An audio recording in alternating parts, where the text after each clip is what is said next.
पाकिस्तान जो आइन असांखे सेहत ऐं तालीम मुफ़्त ॾियण जो हुकुम ॾिए थो।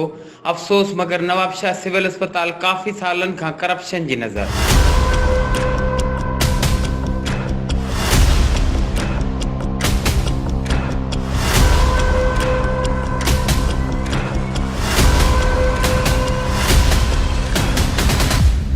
सिविल अस्पताल जो वॾो अलमियो इहो आहे, साल में 2-3 भेरा मेडिकल सुपरिटेंडेंट तब्दील थींदा आहिनि। जॾहिं सिविल अस्पताल जे एडमिनिस्ट्रेशन ब्लॉक में MS जो PA हिकु वार्ड बॉय वकार नाइच मुक़ररु थियल आहे। अकाउंटेंट बि हिकु यूनियन लीडर सलीम भट्टी गैर क़ानूनी तौर ते मुक़ररु कयल आहे। MS ऑफिस में मौजूद ज़कात जा इंचार्ज सुपरिटेंडेंट स्टोर कीपर बि गैर क़ानूनी मुक़ररु थियल।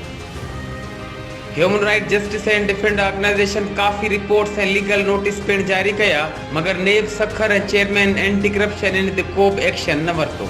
सूबाई वज़ीर सिहत जेका साबिक़ा सदर आसिफ अली ज़रदारी जी भेण उज़रा पेचियो जा ख़ासि माण्हू आहिनि, स्टोर कीपर जंहिं ते पूरी अस्पताल जो दारो मदार आहे, उहो काफ़ी सालनि खां मुक़ररु फार्मेसिस्ट नसरीन तबाह करे छॾियो आहे। अस्पताल खे मिलंदड़ मल्टीनेशनल दवाऊं मरीज़नि खे ॾियण बदिरां ॿाहिरि मेडिकल स्टोरनि ते फ़रोख़्त कयूं वञनि थियूं, जॾहिं त लोकल परचेजिंग में लोकल दवाउनि लाइ मनपसंद ठेकेदारनि ज़रिए माहाना करोड़नि जी करप्शन कई पई वञे।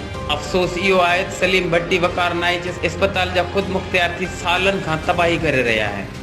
अस्पताल जो ढांचो मुकम्मल तौर ते तबाह कयो वियो आहे।